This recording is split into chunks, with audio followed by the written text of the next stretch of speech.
Hello friend, आप लोग कैसे हैं? स्वागत है मेरे YouTube channel Balram creative class में। तो फिर से मैं बिहार शिक्षक पात्रता परीक्षा का पीवाईक्यू प्रश्न सीडीपी का फिर से लाया हूं, जो शिक्षा शास्त्र, बाल विकास और शिक्षा शास्त्र से होता है। उससे जो क्वेश्चन आता है एग्जाम में, तो उसी का फिर से लाया हूं प्रैक्टिस सेट। और यह जो प्रैक्टिस है पेपर वन का भी ये इजी रहता है, क्योंकि पेपर टू थोड़ा सा मॉडरेट रहता है। यदि आप पेपर टू तैयारी करते हैं तो पेपर वन तो इजी निकल जाएगा, तो उसके लिए दिक्कत नहीं है। तो पेपर टू जो होता है थोड़ा सा टफ लेवल का, 6 to 8 लेवल के लिए है। और यह 1/10/2013 में जो पूछा गया है पीवाईक्यू क्वेश्चन सीडीपी का है। तो ज़्यादा टाइम नहीं लेंगे। और मैंने इससे पिछले जो बिहार शिक्षक पत्र जो 2011 में जो हुआ था, 2011 वाला, उसको मैंने अपलोड कर दिया हूँ मेरे यूट्यूब चैनल पे, तो वहाँ से जाके इसको देख सकते हैं। तो चलिए आज 2013 वाला करते हैं कि क्या है सीडीपी में, क्या क्वेश्चन आया है। चलिए ज़्यादा टाइम नहीं लेते, पहला क्वेश्चन करते हैं।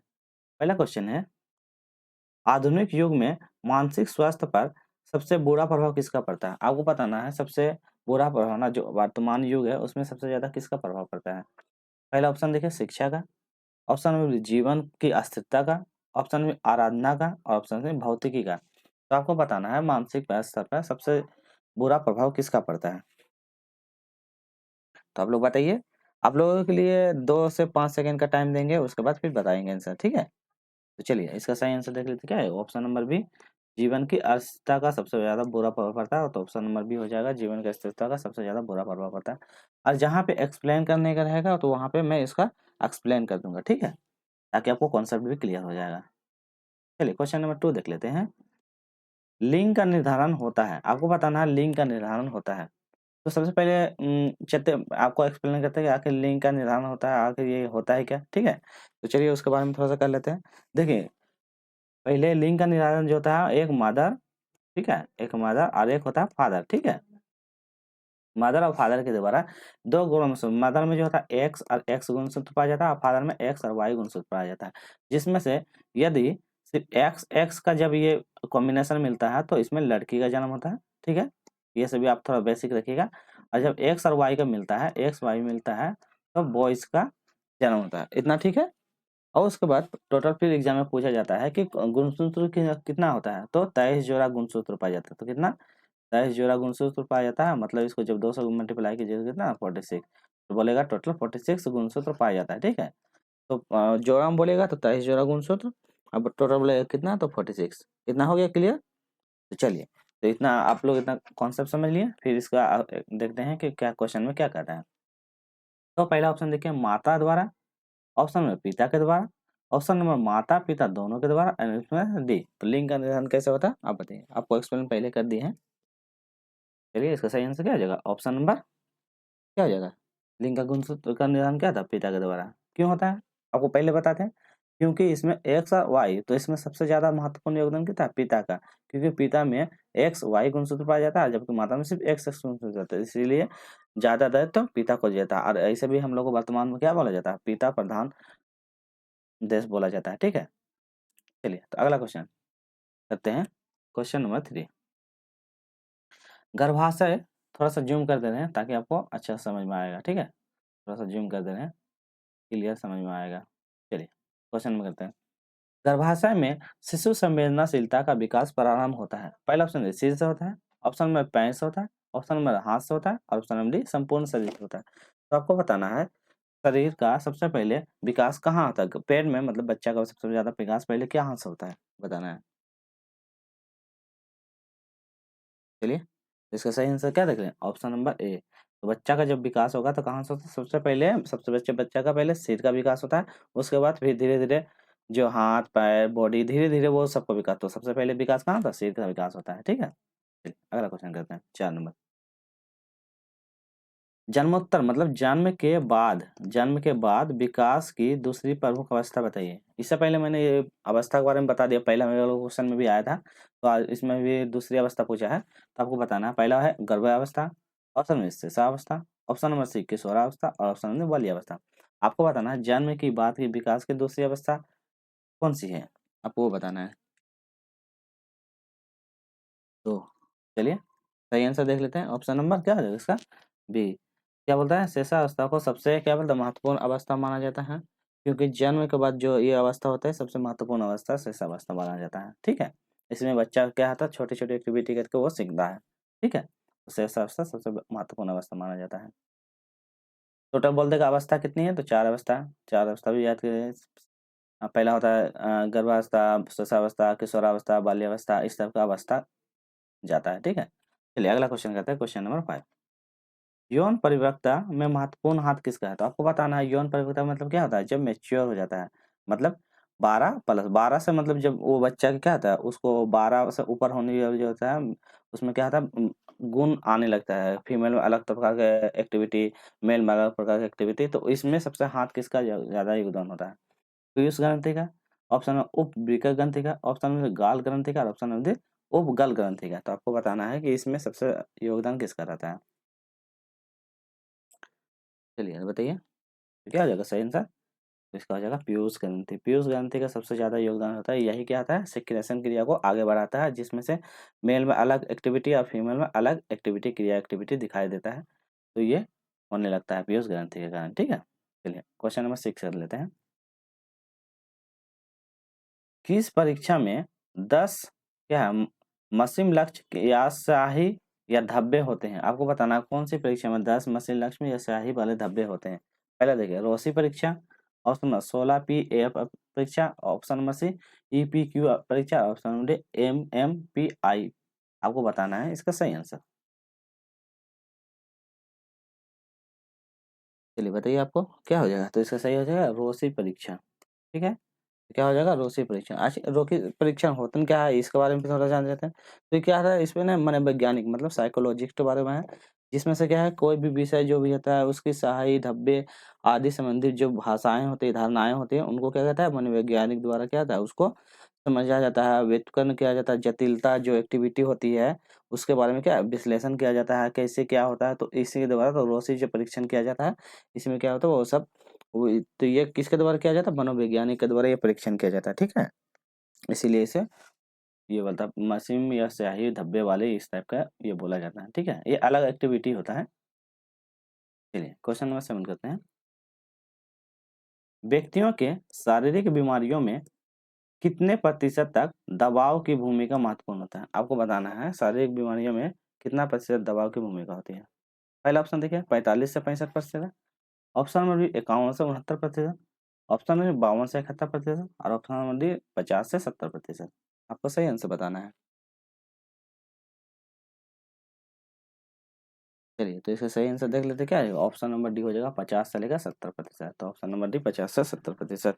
और ये जितना भी है ये सारा बिहार का जो शिक्षक परीक्षा हुआ था 2013 में उसका पीवाईक्यू क्वेश्चन है। तो ये सब आप जरूर करके जाइएगा क्योंकि अभी जो बिहार का बीपीएससी टीआरई 4 का 4.0 का वैकेंसी आने ही वाला है, ठीक है? मार्च में उसका वैकेंसी आ जाएगा। तो ये सब आप प्रैक्टिस करके जाइएगा ताकि आप सीडीपी में कितना स्कोर करिए। मैं टोटल इसका एसएसटी भी करवाऊंगा, हिंदी भी करवाऊंगा, इंग्लिश भी कराऊंगा, सबका अलग-अलग टाइप से करवाऊँगा, ठीक है? तो पहले आज मैं सीडीपी करवा देता हूँ, फिर इसको अलग-अलग पार्ट में उसको करवाते जाऊँगा, ठीक? चलिए, क्वेश्चन नंबर ये देख लेते हैं क्या है?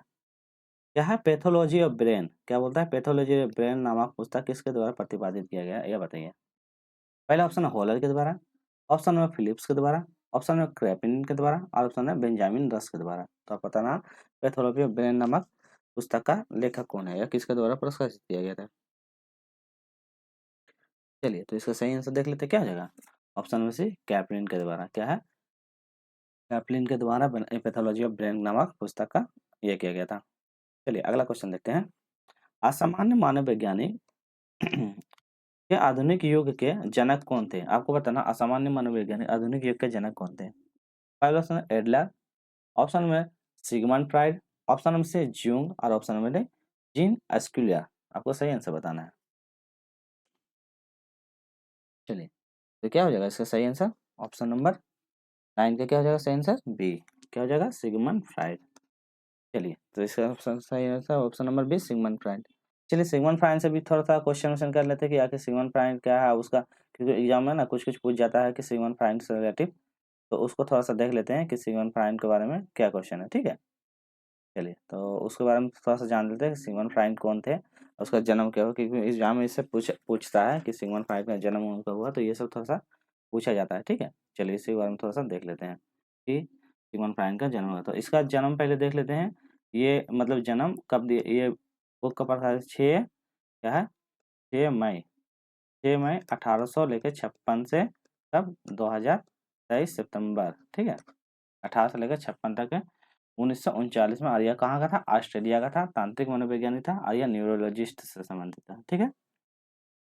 तो यह क्या था, न्यूरोलॉजी से संबंधित था। उसके बाद यह जो व्यक्ति जो था, विचारों को मनोलैंगिक विकास का सिद्धांत भी कहा जाता है। तो इसे क्या मनोवैज्ञानिक सिद्धांत भी इसे नाम से जाना जाता है, ठीक है। चलिए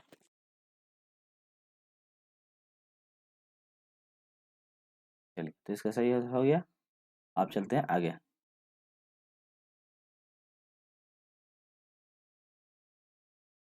चलिए अब आते हैं क्वेश्चन नंबर 10 में। ओके, क्वेश्चन नंबर 10 में क्या है, ठीक है। एक मिनट, थोड़ा सा इसको क्या कर देना है। चलिए क्वेश्चन नंबर 10 देखें। चलिए question number 10, father of medicine के नामक से किस मनोवैज्ञानिक को जाना जाता है। आपको पता ना, फादर ऑफ मेडिसिन नामक किस नाम से वैज्ञानिक को जाना जाता है। पहला है Hippocrates, option number B Eysenck, option number C अरस्तु और ऑप्शन नंबर डी प्लेटो। चलिए सही आंसर बताइए आप लोग। चलिए तो इसका सही आंसर क्या हो जाएगा, ऑप्शन नंबर ए हो जाएगा हिप्पोक्रेटिस। तो इसका सही आंसर हो जाएगा ऑप्शन नंबर ए, ठीक है। इस सब में कुछ नहीं है, बस आपको ये सब नाम याद रखना पड़ेगा। चलिए क्वेश्चन नंबर 11 देखिए। द्वित तत्व सिद्धांत के प्रतिपादन कौन थे। आपको बताना है द्वित तत्व के सिद्धांत के प्रतिपादन कौन थे। पहला देखें स्पीयरमैन, ऑप्शन में James Drever, option number C Halls और ऑप्शन नंबर डी वेल्स। आपको बताना है द्वित तत्व के सिद्धांत का प्रतिपादन कौन थे। चलिए तो इसका सही आंसर देख लेते हैं, क्या हो जाएगा ऑप्शन नंबर ये हो जाएगा स्पीयरमैन, ठीक है। ये सब कुछ नहीं है, इसमें एक्सप्लेन नहीं करना है, जहाँ एक्सप्लेन होगा वहाँ कर देंगे। चलिए क्वेश्चन नंबर 12 देखते हैं। मनोवैज्ञानिक ने प्रयोगशाला सर्वप्रथम किस मनोवैज्ञानिक ने स्थापित किया। आपको बताना है प्रयोगशाला सबसे प्रथम कौन सा मनोवैज्ञानिक स्थापित किया था। पहला ऑप्शन दे एरिक वेल, ऑप्शन में स्पेयरमैन, ऑप्शन में हॉल्स और ऑप्शन में डी वुड वुंड। चलिए तो इसका सही आंसर बताइए 12 का। चलिए तो इसका सही आंसर होगा वुंड, ठीक है। चलिए अगला क्वेश्चन करते हैं, क्वेश्चन नंबर 13। 1882 ईस्वी में किस मनोवैज्ञानिक द्वारा लंदन में मानवीय विशेषताओं का अध्ययन करने के लिए प्रयोगशाला का निर्माण किया था। आप बताना लंदन में मानवीय विशेषताओं का अध्ययन के लिए प्रयोगशाला का निर्माण कौन किया था। Option number Cattell, option number Galton, option number C Alfred Binet और ऑप्शन नंबर डी वुडवर्थ। आपको सही आंसर बताना है। सही आंसर क्या हो जाएगा, option number B Galton. Option number B Galton हो जाएगा इसका सही आंसर। चलिए 14 नंबर क्वेश्चन देखते हैं। मनोवैज्ञानिक वाइगोस्की कहाँ के थे। ये वाइगोस्की से क्वेश्चन पूछा ही जाता है, इंपॉर्टेंट क्वेश्चन है, इससे आता ही क्वेश्चन कि वाइगोस्की का जन्म कहाँ हुआ था, वो कहाँ से बिलोंग करते थे। पहला ऑप्शन जापान से, ऑप्शन नंबर बी रूस से, ऑप्शन नंबर फ्रांस से, ऑप्शन नंबर डी चीन से। चलिए तो कहाँ से थे, ये रूस के मनोवैज्ञानिक थे, ठीक है ना। वाइगोस्की कहाँ के थे, रूस के वजह से। और ये वाइगोस्की कहाँ क्या का सिद्धांत दिया, सामाजिक विज्ञान का सिद्धांत दिया है। तो वाइगोस्की भाषा 3 प्रकार का सोशल कल्चर और लैंग्वेज 3 से ये सिद्धांत दिया था वाइगोस्की, ठीक है। चलिए अगला क्वेश्चन करते हैं। व्यवहारवादी बुद्धि का अर्थ है कि बुद्धि संस्कृति के उत्पाद होती है, यह किसका कथन है। आपको बताना है बुद्धि संस्कृति का अर्थ होता है, यह कौन दिया था। पहला दिया स्पार्टबंग ने, ऑप्शन नंबर वाइगोस्की ने, ऑप्शन नंबर सिस्लोवरी ने, ऑप्शन नंबर डी मेयर ने। चलिए बताइए। चलिए तो क्या हो जाएगा सही आंसर, ऑप्शन नंबर स्टार्टबर्ग ने दिया था व्यवहारवादी बुद्धि का सिद्धांत। तो ये सब आप सिद्धांत जरूर याद करके जाइएगा, क्योंकि एग्जाम में ये सब पूछा ही जाता है। तो देखिए स्टेट में बिहार का स्टेट में कैसे कैसे आपका क्वेश्चन आया था। ये सब आप पीवाई क्यू कीजिएगा ना। पीवाई की जब तक आप क्वेश्चन नहीं कीजिएगा तब तक आपको पता ही नहीं चलेगा कि एग्जाम में क्या आता है। तो ये सब क्वेश्चन आप कीजिए जाइएगा ताकि आपको पता चलेगा कि क्वेश्चन का लेवल क्या रहता है। 16 नंबर देखिए। वीर पूजा की भावना जागृत होती है। आपको बताना है वीर पूजा की भावना कब जागृत होती है। किशोरावस्था में हो जाती है, ऑप्शन में बाल्यावस्था में हो जाती है, ऑप्शन में पूर्व अवस्था में हो जाती है और ऑप्शन में डी इनमें से कोई नहीं। तो आपको बताना है वीर पूजा की भावना कब जागृत हो जाती है। चलिए तो सही आंसर क्या हो जाएगा, 16 का ये हो जाएगा किशोरावस्था। तो किशोरावस्था क्या होता है? किशोरावस्था का एज कब से माना जाता है? 12 से लेकर 18 के बीच की जो अवस्था है किशोरावस्था माना जाता है। और किशोरावस्था क्या होता है? तूफान की अवस्था माना जाता है, क्योंकि इस अवस्था में क्या है, वो हर एक्टिविटी करने में उसमें बच्चे उसमें दिखने नहीं लगता है। बच्चे में क्या आता है? एक्टिविटी दिखने नहीं लगता और उनको पता भी नहीं चलता कि उनके साथ क्या हो रहा है। उनके साथ मैच्योरेशन के ये होते जाता है, वो क्या होता है, धीरे-धीरे उनकी ग्रोथ अचानक इंक्रीज़ होने लग जाता है। हर कुछ में मूंछ-दानी आने लग जाता है। फीमेल में और सबकी एक्टिविटी होने लगता है, तो ये सब किशोरावस्था के दौरान होने लगता है, ठीक है? तो ये सब एग्ज़ाम में पूछा जाता है, ठीक है? अगला क्वेश्चन देखिए। अति संरक्षणशीलता बालक को बना देती है। आपको बताना अति संरक्षणशीलता बालक को क्या बना देती है? सामाजिक बना देती है, समाज बना देती है, या आदर्शवादी बना देती है, या धार्मिक बना देती है, या अव्यावहारिक बना देती है? आपको बताना है। चलिए, तो इसका सही आंसर बताइए 17 नंबर का। तो चलिए देख लेते हैं 17 नंबर क्या अव्यवहारिक बना देती है। क्या होता है? अति संरक्षणशीलता बालक को क्या बना देती है? अव्यवहारिक बना देती है। चलिए क्वेश्चन नंबर 18 देखते हैं। दुबले-पतले एवं तीक्ष्ण शरीर व कमजोर हृदय वाले बच्चों को कहा जाता है। जो दुबले-पतले हैं, तीक्ष्ण रहते हैं, शरीर से कमजोर वाले बच्चों को वाले हृदय वाले बच्चों को क्या कहा जाता है? ऑप्शन नंबर देखिए समस्यात्मक वाला, एक नंबर, ऑप्शन नंबर बी अपंग बालक, ऑप्शन नंबर सी पिछड़ा बालक और ऑप्शन नंबर डी नाजुक बालक। तो इसका सही आंसर बताइए। चलिए, तो इसका सही आंसर देख लेते हैं क्या हो जाएगा? सही आंसर हो जाएगा ऑप्शन नंबर ए समस्यात्मक बालक बन जाता है, ठीक है? तो क्या बन जाता है? समस्यात्मक बालक कहा जाता है। चलिए क्वेश्चन नंबर 90 देख लेते हैं। भाषा चिन्ह एवं श्रवण दृष्टि विधियों का प्रयोग किन बालकों की शिक्षा के लिए उपयोगी किया जाता है? तो आपको बताना है ये सब जो होता है श्रवण दृष्टि एक्टिविटी जो होता है ये कौन सा बालक को दिया जाता है, ठीक है? मतलब श्रवण दृष्टि वाला क्या होता है, जिसको क्या होता है, मतलब कि श्रवण दृष्टि विधि वाला प्रयोग जिसको क्या होता है, दिखाई तो देता है पर सुनने में जिसको प्रॉब्लम होता है तो वो श्रवण दृष्टि वाला बालक को दिया जाता है। तो चलिए ऑप्शन में देखो प्रतिभाशाली बच्चे को, ऑप्शन में मंद श्रवण वाले बच्चे को, ऑप्शन में पिछड़ा वाला को, और ऑप्शन में समस्या वाला को। चलिए तो इसका सही आंसर बताइए। चलिए तो इसका सही है मंदिर श्रवण वाले में आते हैं, जिसको क्या होता है सुनाई कम देता है, धीरे-धीरे सुनाई देता है, तो ये श्रवण दृष्टि वाले यूज़ करें। जैसे कि श्रवण में क्या आ जाएगा? म्यूजिक सुना देंगे, तो ये सब होगा सुनने से जो उसको सुनाई दे, ठीक है? और गाना सुना देंगे, म्यूजिक सुना देंगे, जो उसको सुनने से उसको काम करे, सीडी चला देंगे तो इससे उससे सहायता होती है। चलिए 20 नंबर क्वेश्चन देखिए। शारीरिक एवं सामाजिक मानसिक परिपक्वता प्राप्त व्यक्ति को क्या कहते हैं? आपको बताना शारीरिक और मानसिक परिपक्व प्राप्त करने वाले व्यक्ति को क्या कहा जाता है? चलिए उसको ऊपर देख लेते हैं क्या है उसमें। चलिए क्या कहते हैं उसको शारीरिक और मानसिक परिपक्वता वाले बच्चे को क्या कहते हैं? पहला ऑप्शन देखिए किशोरावस्था कहते हैं, किशोर कहते हैं, ऑप्शन में प्रौढ़ कहते हैं, ऑप्शन में वृद्ध कहते हैं, ऑप्शन में बालक कहते हैं। तो आपको बताना शारीरिक और युवा वाले बालक को क्या कहा जाता है? 20 नंबर क्वेश्चन था तो उसका सही आंसर आपको बताना है क्या कहते हैं उसको। क्वेश्चन एक बार बोल देते हैं शारीरिक एवं मानसिक परिपक्व प्राप्त व्यक्तियों को क्या कहा जाता है? तो चलिए इसका सही आंसर देख लेते हैं क्या हो जाएगा 20 का। चलिए तो सही आंसर है ऑप्शन नंबर बी प्रो कहा जाता है। क्या कहते हैं उसे? प्रो कहा जाता है। किशोरावस्था, पूर्वावस्था, वृद्धावस्था, बाल का ये सब एक्टिविटी उसमें दिखते हैं, ठीक है? चलिए क्वेश्चन नंबर 21 देखते हैं। सामूहिक क्या है पागलपन के प्रमाण किस शताब्दी तक मिले थे? आपको बताना है सामूहिक पागलपन के प्रमाण किस शताब्दी से लेकर किस शताब्दी तक मिले? पहला ऑप्शन 10वीं शताब्दी से 15वीं शताब्दी तक, ऑप्शन में 11वीं शताब्दी से 16वीं शताब्दी तक, ऑप्शन में से 10वीं शताब्दी से 14वीं शताब्दी तक, और ऑप्शन नंबर 10वीं से 16वीं शताब्दी तक। बताइए इसका सही आंसर। चलिए तो इसका सही आंसर क्या देख लेते हैं क्या आ जाएगा? ऑप्शन नंबर डी हो जाएगा। कब से? 10वीं से लेकर 16वीं शताब्दी तक, ठीक है? चलिए क्वेश्चन नंबर 22 देखते हैं। आपको बताना है क्या है? मना स्नायु विकृति से रोग का लक्षण है। आपको बताना है मना स्नायु विकृति से रोग का क्या लक्षण है? पहला ऑप्शन में भय होता है, ऑप्शन में आशंका, ऑप्शन में से रोग, और ऑप्शन में डी कष्ट। तो इसका सही आंसर बताना है क्या हो जाएगा?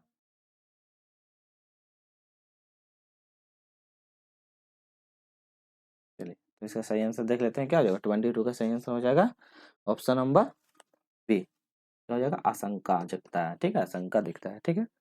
छात्रों में चोरी करने की आदत को कैसे दूर किया जा सकता है? यदि कोई बच्चा छात्र क्या कहता है चोरी करने की एक्टिविटी सीख जाता है तो उसको दूर करने के लिए क्या करना चाहिए?